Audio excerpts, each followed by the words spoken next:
All right, what's up, everybody? It's Nicholas Davenport here with the Mental Muscle Podcast, and we're back today with Matt Hood today to talk about his endeavors working in the military as an actual Marine, from going to the mental performance space and overall providing people in all fields related to mental performance ways to improve their performance, whether they're performers or businesses and organizations. So we'll get into who he is, what he's done, and then give you some information on how to build your performance and whatever you're doing in life. So thanks for coming on.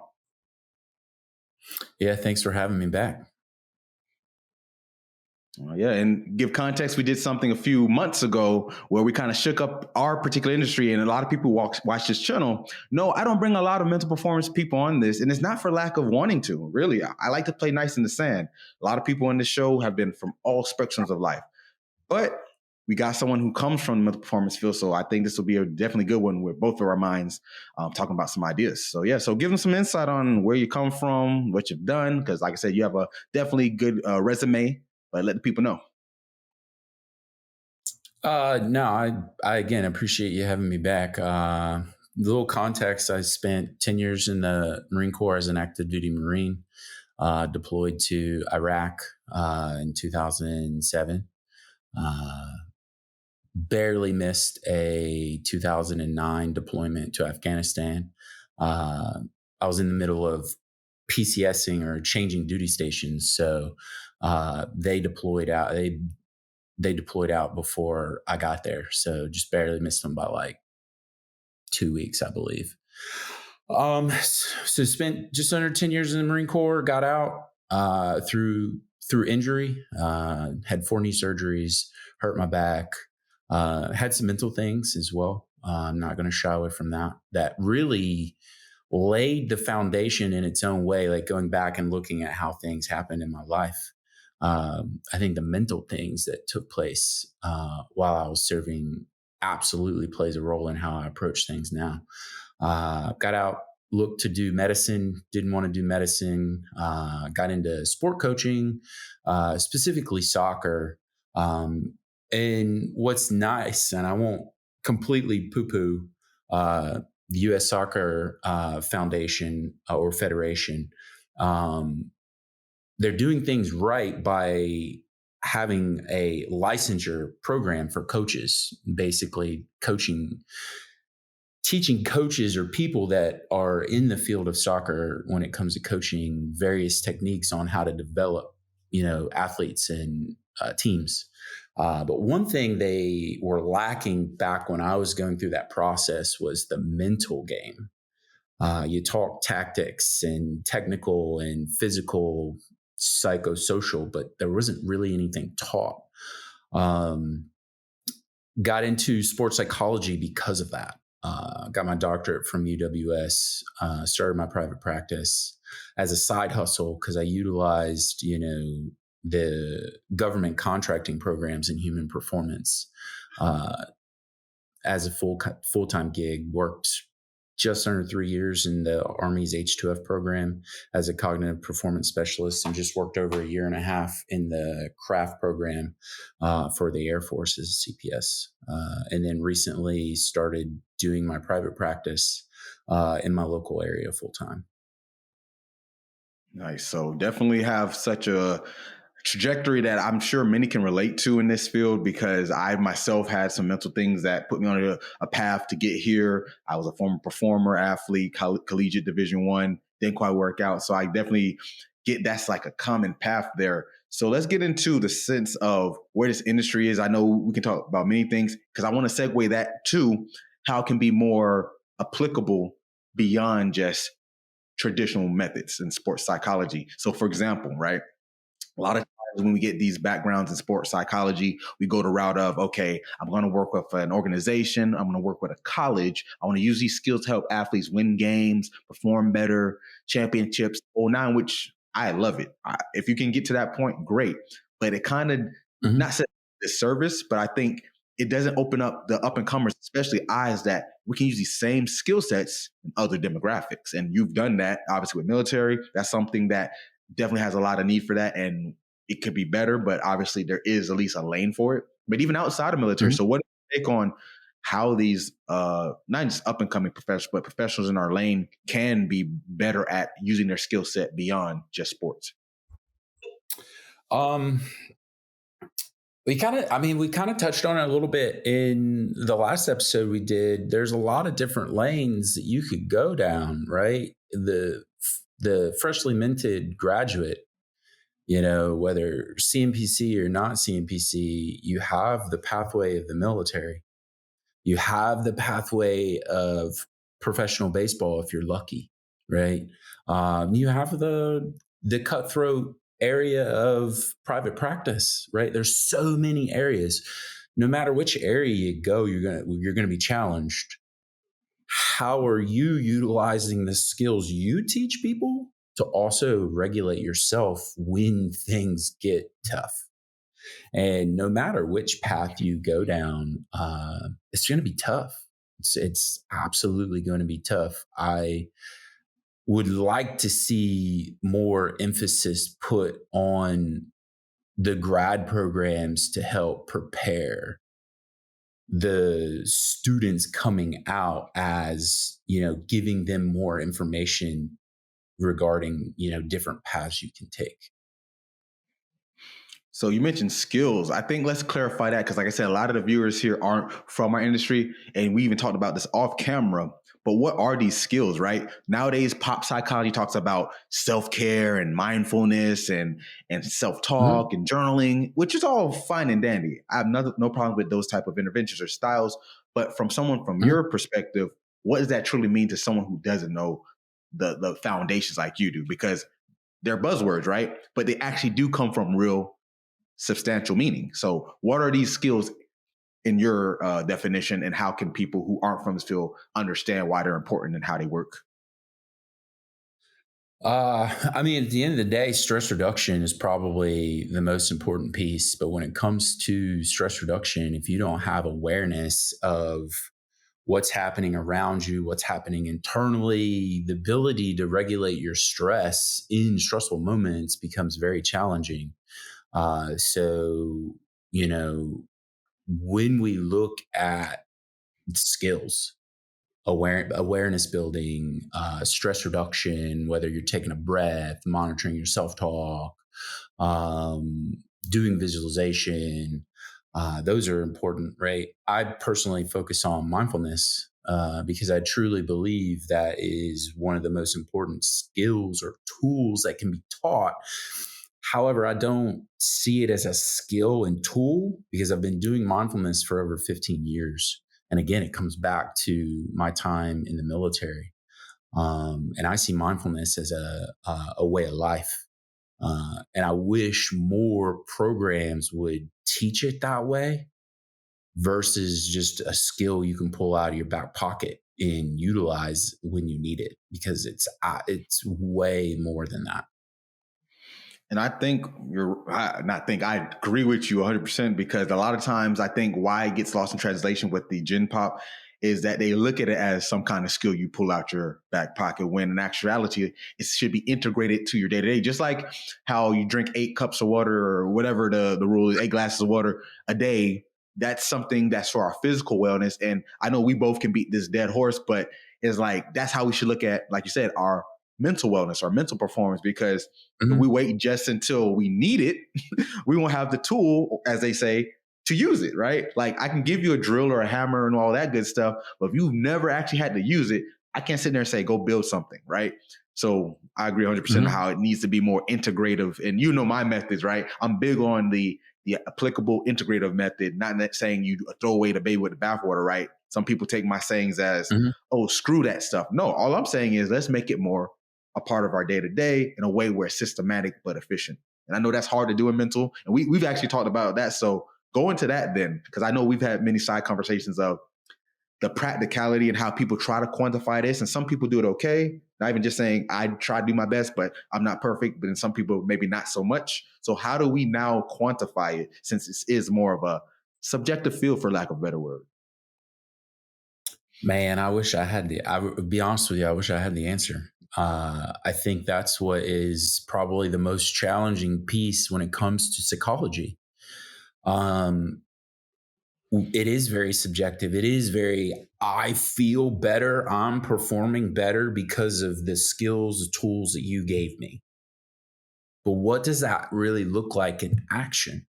I think that was probably one of the hardest things to quantify, make it show quality in the military. Because at the end of the day, I'm going to be very blunt now, direct, because I don't work in that space anymore. The military, while we can do the qualitative, we can do the quantitative measures and research, at the end of the day, if we're not showing a return on investment of cost saving, military, really, the big military, they don't give a rat's about the program. How much are we saving the military? You can look at the athletic trainers. They did get cut from the H2F program. And then they were brought back because of the 2 decades worth of return on investment that they provided the military. It was a hard fought battle, but they almost lost their job. And they're probably the one domain that can truly show, fiscal return on investment. And they almost lost their job. So if we don't start showing the qualitative, quantitative research, but also fiscal, we could find ourselves out of a job real quick, especially in the military space. And this is why I beat my drum the way people call me a pot stirrer, or these are hot issues or hot takes. When I'm really just saying what you say, because my posts on LinkedIn, especially, I'm more bigger on that type of talk. On my Instagram and YouTube, I'm more just giving information, teaching, being a consultant, being an expert. But on LinkedIn, I'm trying to help people build their business and or skill set, because even if you don't have a business, right, people always say, well, I don't have a business, so how does this help me? I'm like, no, you technically are in the business of you, right? Even though you're not like an LLC or you have to pay taxes on profits, you're a business of how does my purpose with this organization, military, athletic team, college, how does that return the investment? And what you just said is perfect, because in my own business, even I have to do this, because we're dealing with everyday people who have some skill sets, but does that justify the return? And like you said, I can say, oh, the person's reported this level of anxiety under pressure on this inventory that's been validated over decades. Cool. And then 2 months later, they say it's this much higher. Cool. But how do you show that in a bottom line when the dollars and cents don't add up, right? I'm paying this person $60,000, $70,000, $80,000 a year just so a dozen people can say I feel good. I get it. And our industry is great. I think it's needed. But when do we say need isn't enough? It's what we can actually deliver. And I know that's not an easy answer. Like you said, you don't have it. I don't have it. But I think it's something we need to start asking more as an industry, right? Not just even amongst each other. Yeah. I mean, one of my colleagues yesterday tagged me in a LinkedIn post about HRV being an objective measure as far as, quantifying, qualitative type stuff. And we talked and I was like, hey man, I hope you get that research project off the ground and running, because it's something that the field needs, especially in the military space. But don't forget, you're using it for marksmanship. And you probably show that return on investment. That program helped with this. But again, big Army, they want to see dollar signs. Mm-hmm. Did you save ammunition? Did you save, what does that look like fiscally? Yes, it's going to show the field is important. But big organizations, in my opinion, they don't give a rat's about that, because they know it works. Now show me how it's saving me money. Yep. And that's the side of things where I've been successful in my own right, is I try to find those solutions for these organizations, whether it's police departments, wellness companies. I work with Aetna. as a wellness provider through my business, and people get caught up in the interventions, the mental skills. But I always tell people your vehicle to implement those is getting in the door in the first place. Once you get in the door, you have the freedom as an expert to implement that. But until they see the need, like you said, I've lived this verbatim in real time, right? So it's like we got to get more comfortable with saying, how can I illustrate this in a way where it makes sense, literally and figuratively? Mm-hmm. Absolutely. You know? Yeah, so let's go to a different angle, because I know you mentioned with like you work with soccer and how they have their structures and whatnot. Let's talk about if you were to work with clients, something that could be a takeaway from a performance side. What were things that you would specifically do with a client? Because I know you mentioned HRV. I'm obviously big on that myself. But what are different like tools? Not necessarily saying tools, rephrase. Let's say like, how would you go about informing someone to better their performance?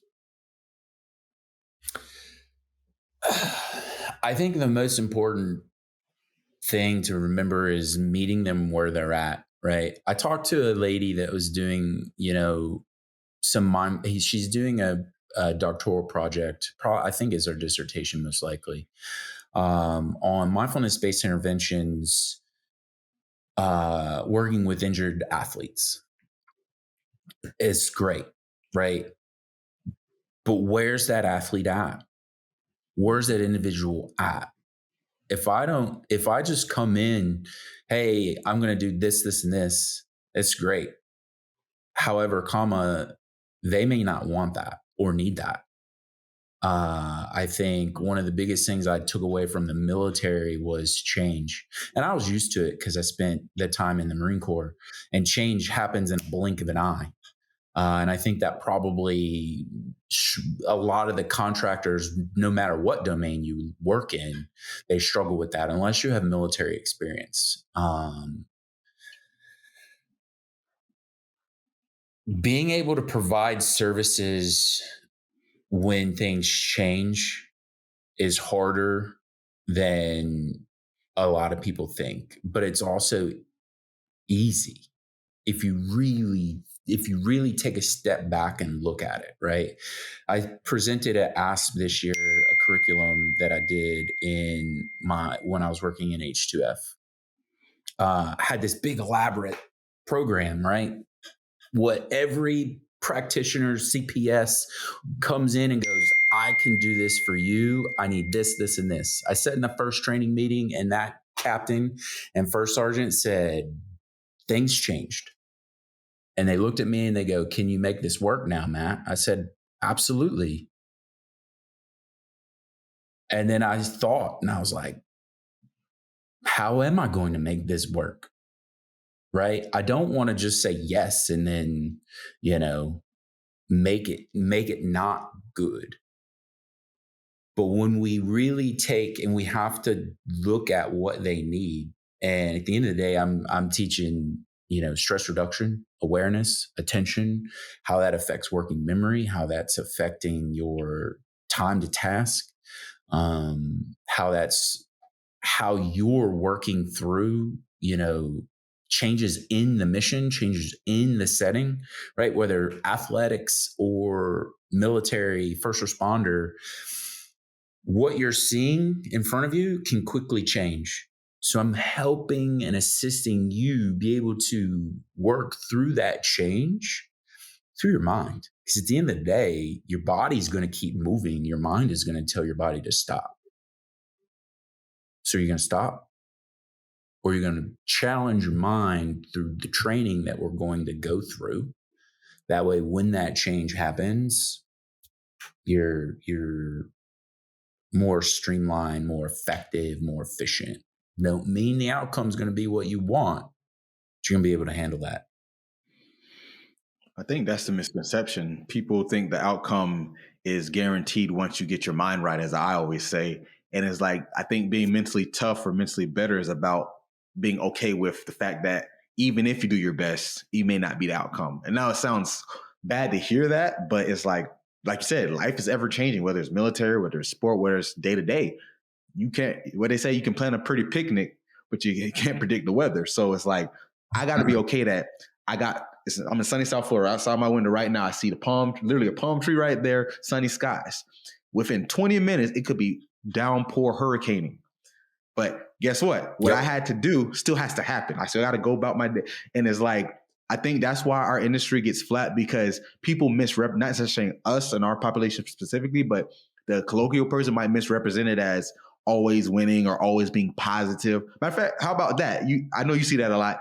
Being overly positive is the way. And I think that's where the more pseudo motivational type life coaches skew that perception of mental health, mental performance is all about not getting mad or not getting flustered or not getting negative.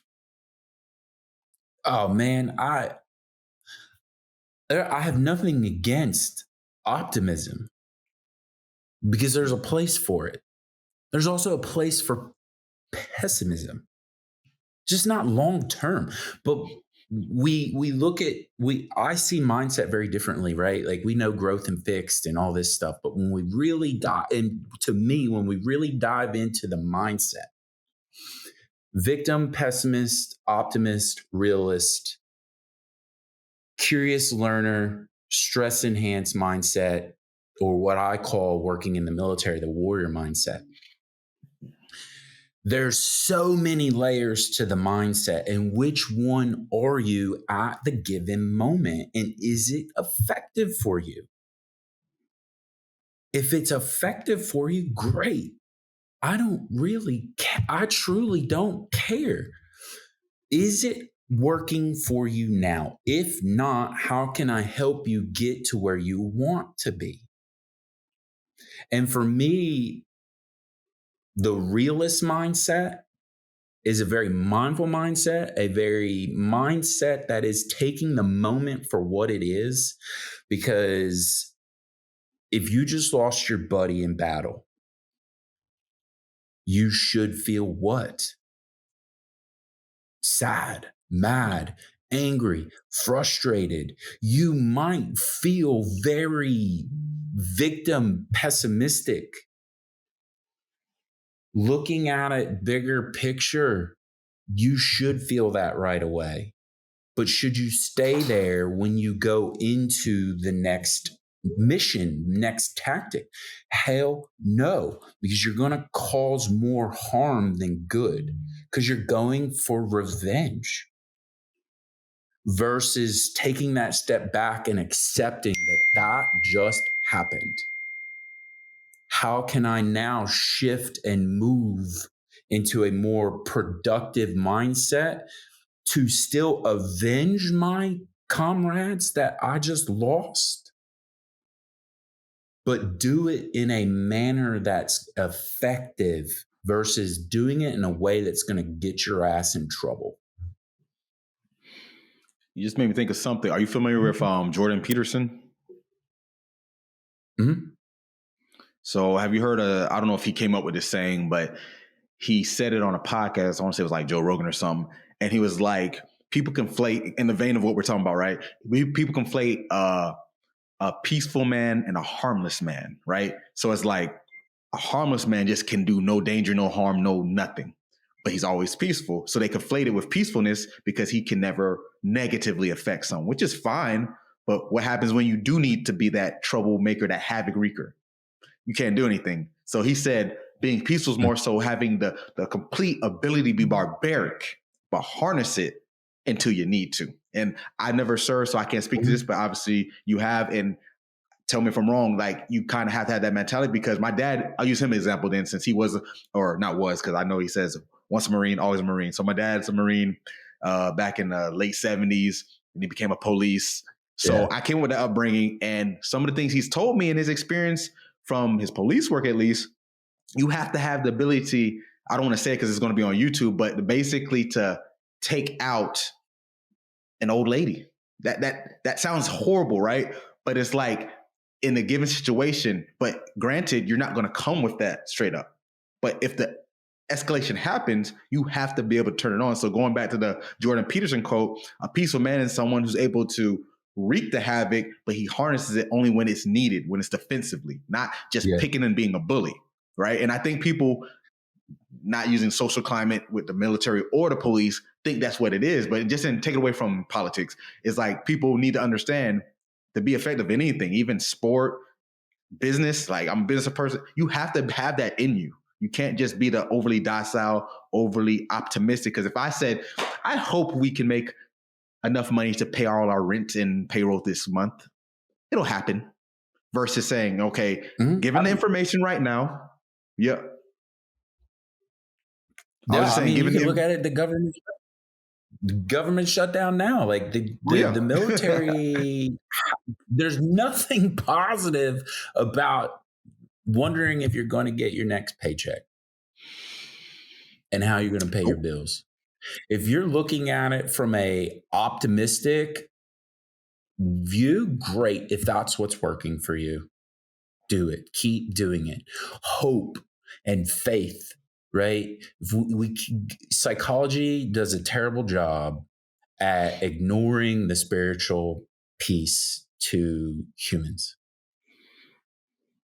Hope and faith are just as important as being optimistic, pessimistic. Hope and faith, right? I get asked all the time, what makes me happy? What am I striving to be happy? No, I want to be at peace. I want to be at peace. When I do my mindfulness, yes, it makes me happy, but it also makes me at peace. Because like you said, a peaceful person can harness other things when needed, whether it's to bust that door down and do what cops and military firefighters do very well, or the athlete to come off the bench and be impactful. That's probably the hardest thing, in my opinion, in athletics, is someone coming off the bench and being impactful. Because they want to start, they want to be a part of it.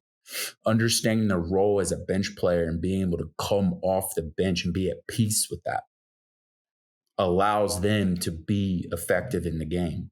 Peace. I want people to be happy, but I also want them to be at peace.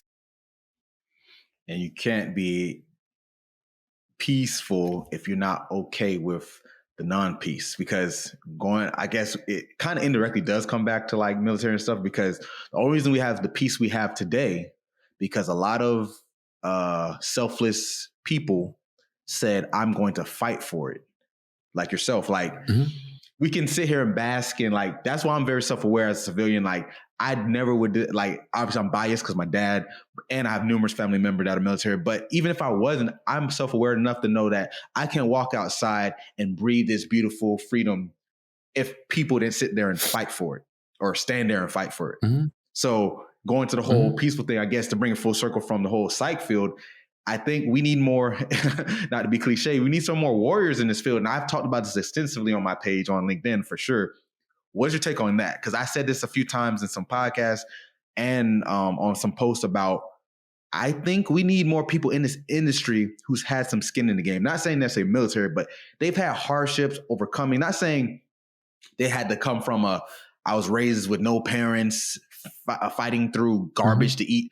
I'm not saying all of that. And that is your story. Great if you overcame that.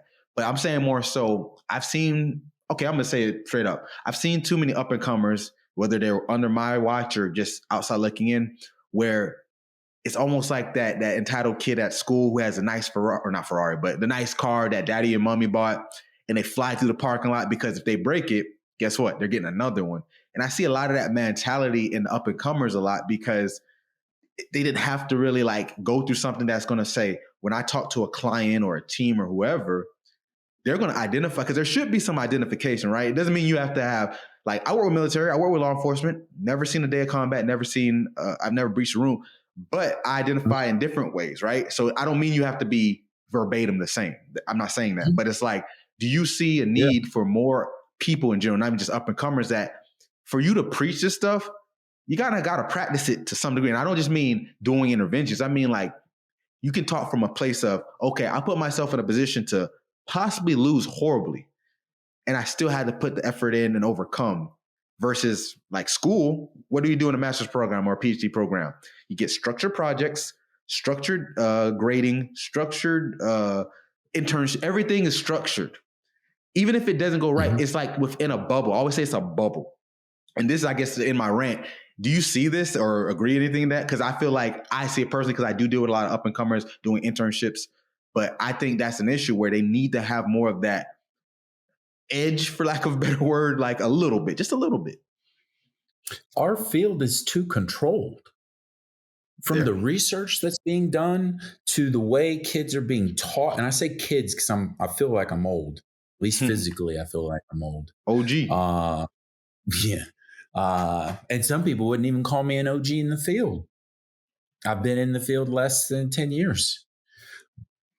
When you get to the real world, and I say real world because school ain't it, a mentorship is real world, but it's still somewhat controlled, right? Some programs give you clients.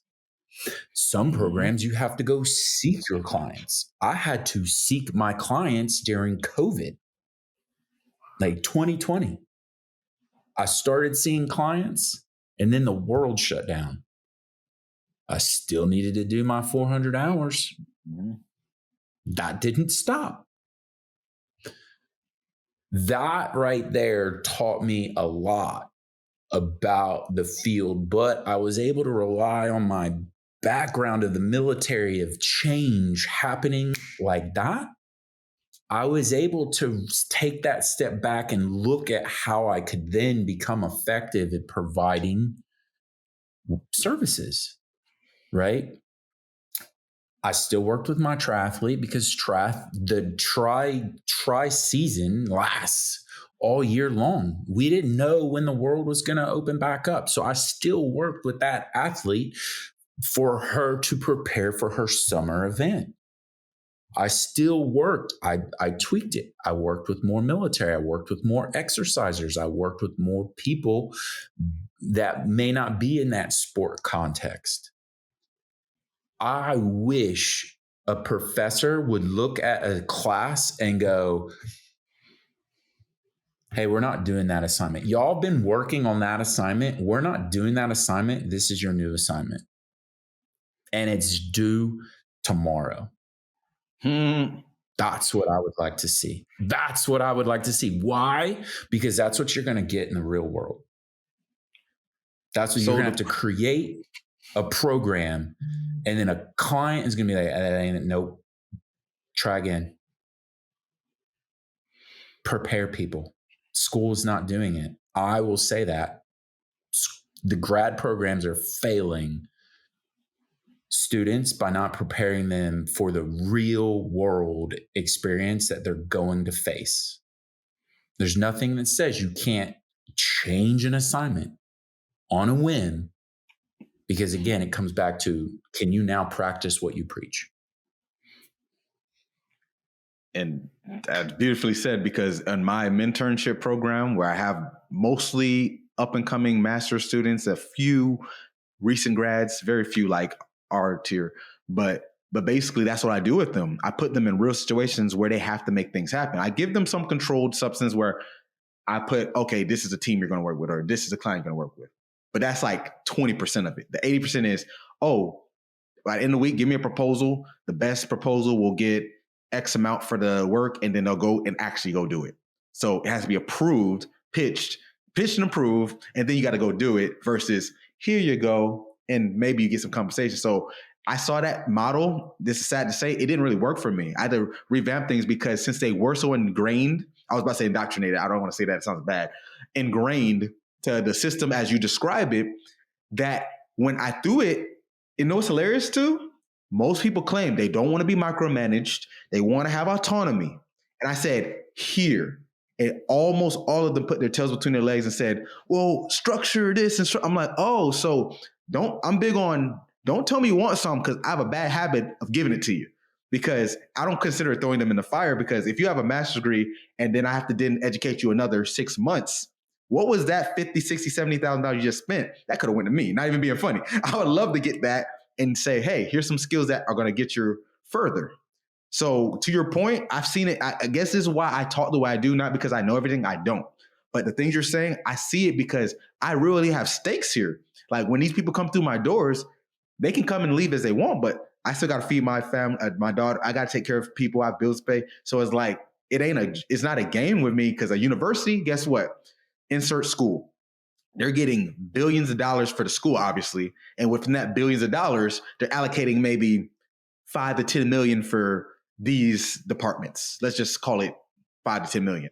And then that's just divided between payroll, grants, whatever. And then the students get those grants or get those scholarships. And that's what makes them safe. And they conflate that to worth and value. Because I've had students say, well, I know my worth because I got a $20,000 scholarship. I'm like, great. You showed at least that you can do what's required. But in the real world, there's no such thing as a scholarship. You can do the best work ever and still get nothing. I've gone on road trips to pitch to schools or organizations 7-8 hours away on my dollar, hotels, everything, and then come back with nothing. Not because I did anything wrong. It's just it doesn't work. You know this. You've done this, so you know this. And I'm going to say this because you can do really good work and still lose your job.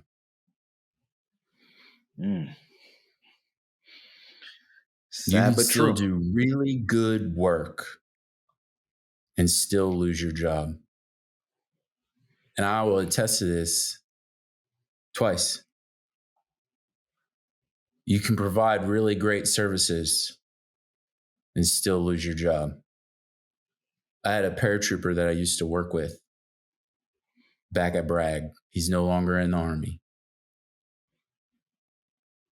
He reached out to me yesterday. He goes, Matt, I need your help. I said, what can I help you with? He goes, I need your services. That is why I do what I do. That's why we do what we do. That's the impact you can make if you meet the people where they're at and be humble. That paratrooper fell off an obstacle course, completely tore his ACL, LCL, and shredded his meniscus. I used mindfulness to help him in conjunction with his physical therapist. The Army said he was not going to return to duty. I said, bullshit. PT said, bullshit. We got him back in 16 months. And he jumped out of a high-performing aircraft twice before he got out of the Army. If you make an impact, the people that you impact will seek you out again. But just because you're doing good work does not mean your job is safe. And I think that's what people need to understand as well. You can do everything right. You can still struggle. You can still lose your job. Are you making an impact to where you can leave that position with your head held high? Knowing that the people that you worked with are going to come knocking again when they need your help. So don't get comfortable. An athlete can do everything right and still get cut from the team. And as consultants, we can do it. That can happen to us as well. And that's perfectly said. That was, people need to hear that. I wish some of the people who've come through my doors have heard that, because that's where that whole, I know my worth, I deserve my value. And it's not to say you shouldn't have that kind of confidence in your abilities. It's just to say that understand it's amoral. It's not good or bad. It's just what it is. One day you might be doing the best job you can, and the next day they say, we can't afford you. Or they say, you know what, we're just going a different direction completely. Or we're just cutting the whole program. Or we're going out of business and we want to keep you, but the business ain't going to be there no more. So it's like, it's kind of like athletic identity, right? When we work with clients, you lose a game don't mean you suck. And you win a game doesn't mean you're amazing. It's just what you did for that given performance. And I think the irony is we're the best practitioners when it's other people. Matter of fact, I'm gonna say this. This industry needs a mental coach for itself to listen to what you need to hear. Amen. I've been trying to do it, but I know I tick some people off. I heard people saying, oh, we agree, but it's how you say it. I don't care how I say it. If you're doing a horrible job and no one tells you, matter of fact, let's take it from our industry. If my legs, I just had patellar surgery. If I don't do what the doctor tells me and I say, screw that, I'm going to keep jumping around, guess what? It's going to get ripped apart again and I'm being horrible. But no, let's do what we feel. I want to jump again. I love being athletic. You're talking to a guy who dunked when he was 13 years old. That's the first time I dunked a 10-foot rim. I was 5'10" at the time. I'm 6 foot now, but 5'10" at 13. And now I can barely walk with a straight gait cycle.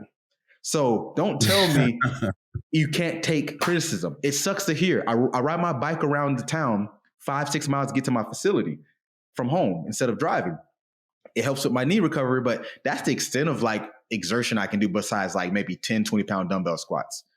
But I have to listen to it. It doesn't sound good to hear that from a guy who was a Division I athlete jumping out the gym at 13 to I can barely just walk straight. So our industry needs to take that advice, not necessarily even if I'm like, I don't care if it's me, you know that. I don't care if it's me saying it, you saying it, long as the message gets delivered and they hear it. But right now, there's only a few voices saying it. And until the powers that be start pushing more of that, it'll just be a matter of growing the industry and I guess research, ethical standards, academic performance, which is great because we need good people, but where's the line of good drawn where it's good at what they do and good at being able to do it, if that makes sense? I think that comes down to like, we can look at how the CNPC is structured, right? You have to do mentorship hours. What are the mentors doing? And that's an honest question. What are you doing and how are you preparing this individual for the real world? If they're working in the real world, right? Because I'm not opposed to clinical people doing mental performance. I'm not. I have clinical people come to me to do mentorship for CNPC. They have real world experience through the clinical lens. I have to teach them how to go about it from the mental performance lens. And sometimes I have to be real with them. And some clinical people are not okay with what I'm about to say. Everything is not clinical. It's not clinical. Stop seeing it through a clinical lens. If the athlete just had a shitty game and they come to you to talk about their post-game experience, they should feel sad. They might feel frustrated. They could be angry. That doesn't mean they're depressed. That means they had a bad game. And if you don't help them get through that experience, guess what? They're going to have another bad game. They're going to have another bad game. Then they're going to have a bad season. Then they most likely have become clinical because you looked through the clinical lens from the jump. Some clinical people do not like when I say that. Stop looking through a clinical lens when it comes to mental performance. And think they don't. mentees that I have worked with have left because I've said that. Mm-hmm. Don't get your CNPC. Don't get it. Or go find that clinical CNPC and they can help you. They'll help you fit the mold of continuing to use that clinical lens to work in mental performance. Go ahead. Fine. Have fun. When that athlete stops seeing you, don't come crying to me. When you fail that athlete, don't come crying to me. Because again, you're not meeting the athlete where they're at. You're already guessing what's wrong with them. And it ain't.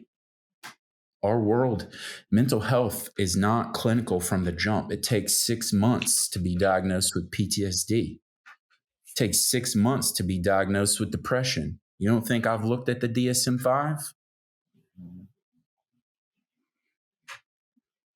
That's a whole nother conversation. But it ain't dang clinical from the jump. Stop seeing it as clinical through the jump. You're failing the field. You're failing the mentee that you're working with. Mm-hmm. That's like I said, I could go and host, but I'm not, because I even have some things to add on to that. But that's definitely an issue. Like everything being what they say, everything looks like a nail to a hammer. So if you're a clinical person, is and it come from a guy who did almost 3 years in the clinical PsyD mental health program. I get it, but that was never really my forte. So that's, well, not forte, rephrase. I think I could have been good at it. I just didn't want to go that route. But from my experience, knowing the DSM-5, taking psychopathology, learning all this stuff, but since I do have a performance background in so many other lanes, it's like I don't look at it immediately as a nail. So I guess the old saying is what, to a hammer, everything looks like a nail, and to a clinician, everything looks like a diagnosis. Clip that. But anyway, on that note, let's wrap this one up. I always do something at the end of the Mental Muscle podcast called the Take Home 2. So I want you to give 2 takeaway messages to leave the audience as if they were to only hear this part, shut off the computer, shut off their phone. They could go put it into action. Now, it could be general, because like I said, people on the show are more so non-practitioners, or it could be for whatever you think. 2 takeaways you can take about it a second. Maybe you have something loaded in the chamber already, but basically takeaway or take home 2 to leave our audience with something to chew on.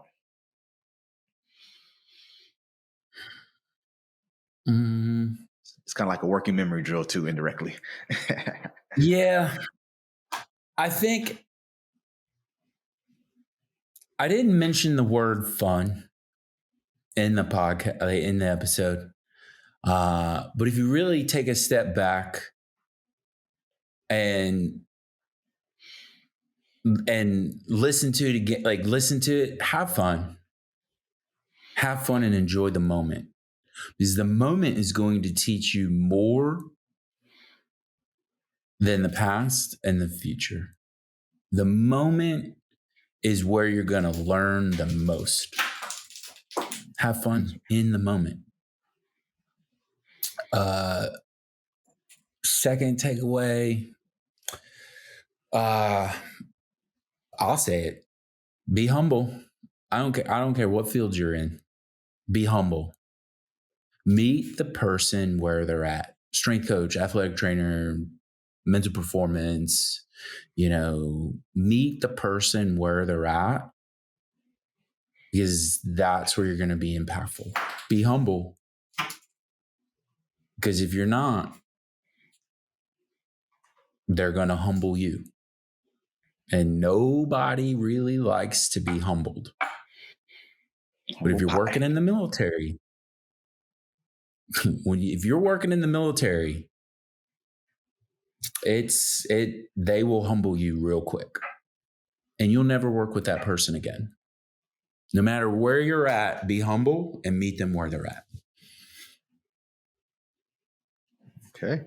That's good advice, because a lot of people don't get a taste of that humble pie. And when they do, like you said, it don't taste that sweet to them. So get it more often. That way, when you do get it from external people, it don't taste so bad. And you're like, adaptation. All right. So plug yourself as far as where they can find you. I know I got to use my analogies, but plug yourself where they can find you: LinkedIn, Instagram, the whole 9 yard, that good thing. And if any people watching or want to be clients, where could they get that? Yeah, no, you can find me on LinkedIn. My name, Matthew Hood, EDD, CMPC. You can find me on Instagram, Mindful Perform. My website is www.mindfulperformanceconsulting.com. Reach out, email, social media, chat further. You want to be my mentee? Let's go. you know, but I just want to have fun and be real, because that's what the field needs. Realness, because the real world ain't nice. So reach out, mom, game, continue chats. All right. So thanks for that. And if everyone else tuning in, as I always say, get your mind right.